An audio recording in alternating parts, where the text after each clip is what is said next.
لا حول ولا قوت الا باللہ پڑھنے کے اتنے فائدے ہیں اور اس کی اتنی فضیلت ہے کہ اگر ہمیں معلوم ہو جائے تو ہم تمام وظائف چھوڑ کر اسی میں لگ جائیں، لیکن چونکہ ہمیں معلوم نہیں ہے ان کی فضیلت اور ان کے فائدے معلوم نہیں ہے، اس لیے ہمارا دھیان اس طرف نہیں جاتا۔ ہم تو یہ سمجھتے ہیں کہ لا حول ولا قوت الا باللہ اس وقت پڑھا جاتا ہے جب کوئی ناگوار چیز پیش آ جائے، بس ہم اس کو اسی لیے سمجھتے، حالانکہ بہت سارے فائدے ہیں۔ چند نمونے آپ کے سامنے بیان کر دیتا ہوں۔ ایک واقعہ ہے، سیرت ابن اسحاق میں ہے کہ حضرت مالک بن اشجعی رضی اللہ عنہ کے لڑکے حضرت عوف رضی اللہ عنہ جب کافروں کی قید میں تھے تو حضور صلی اللہ علیہ وسلم نے فرمایا کہ ان سے کہلوا دو کہ بکثرت لا حول ولا قوت الا باللہ پڑھتا رہے۔ ایک دن اچانک بیٹھے بیٹھے ان کی قید کھل گئی اور یہ وہاں سے نکل بھاگے، اور ان لوگوں کی ایک اونٹنی ہاتھ لگ گئی جس پر سوار ہو لیے۔ راستے میں ان کے اونٹوں کے ریوڑ سے ملے، انہیں بھی اپنے ساتھ ہکا لائے۔ وہ لوگ پیچھے دوڑے لیکن یہ کسی کے ہاتھ نہ لگے، سیدھے اپنے گھر آئے اور دروازے پر آ کر آواز دی۔ باپ نے آواز سن کر فرمایا، اللہ کی قسم یہ تو عوف ہے۔ ماں نے کہا، ہائے وہ کہاں، وہ تو قید و بند کی مصیبتیں جھیل رہا ہوگا۔ اب دونوں ماں باپ اور خادم دروازے کی طرف دوڑے، کھولا تو ان کے لڑکے حضرت عوف رضی اللہ عنہ ہیں، اور تمام انگنائی یعنی آنگن اونٹوں سے بھری پڑی ہے۔ پوچھا کہ یہ اونٹ کیسے ہیں؟ انہوں نے واقعہ بیان کیا۔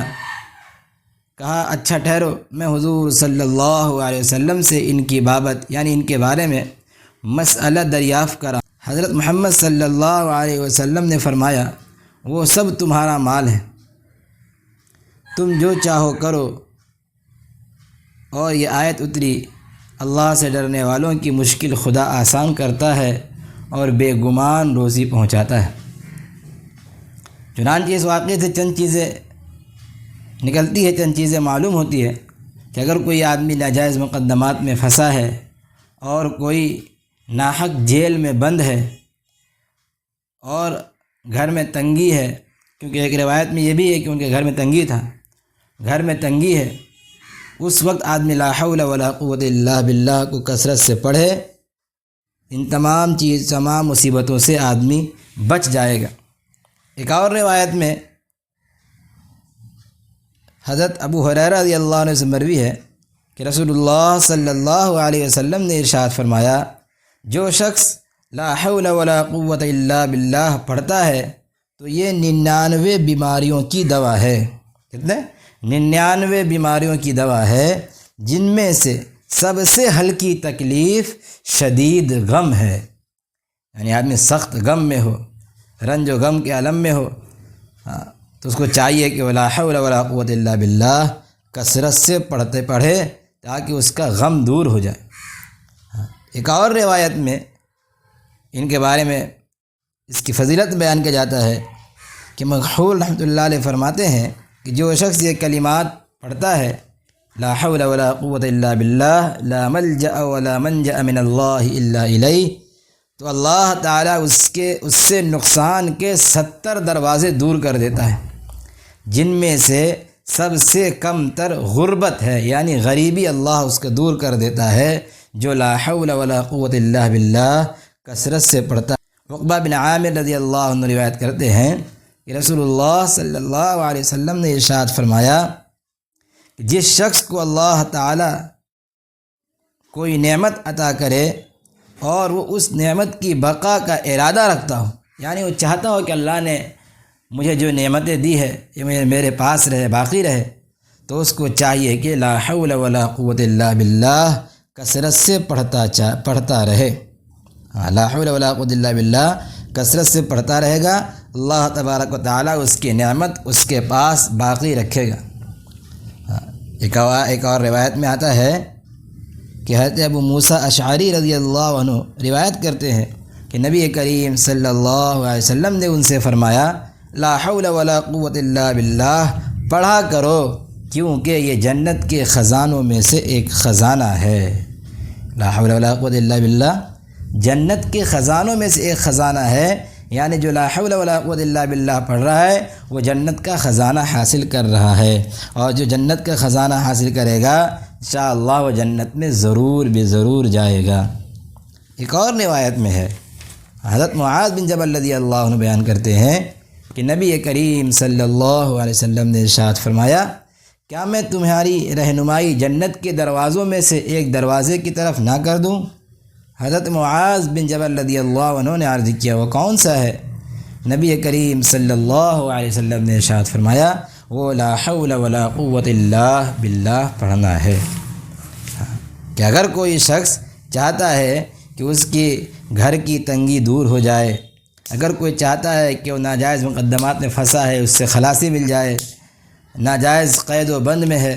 ناحق جیل میں بند ہے اور آزادی چاہتا ہے، اور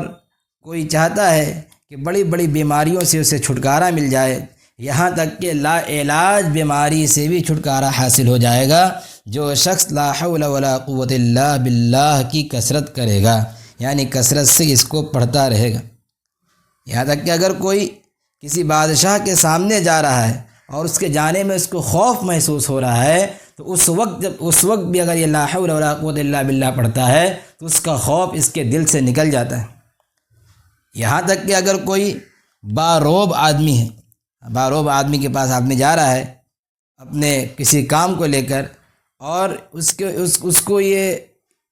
امید ہے یا اس کو اس بات کا خدشہ ہے کہ یہ میرا کام نہیں کر سکے گا،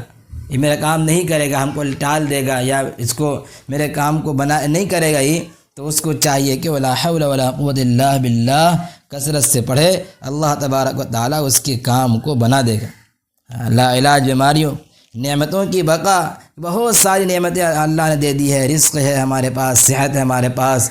پاس اولاد ہیں، یہ ساری نعمتیں ہیں، ہم یہ چاہتے ہیں کہ یہ نعمت ہمارے پاس باقی رہے، فوراً ختم نہ ہو جائے، تو اس کے لیے چاہیے کہ ہم لا حول ولا قوت الا باللہ کو کثرت سے پڑھتے رہیں، کہ یہ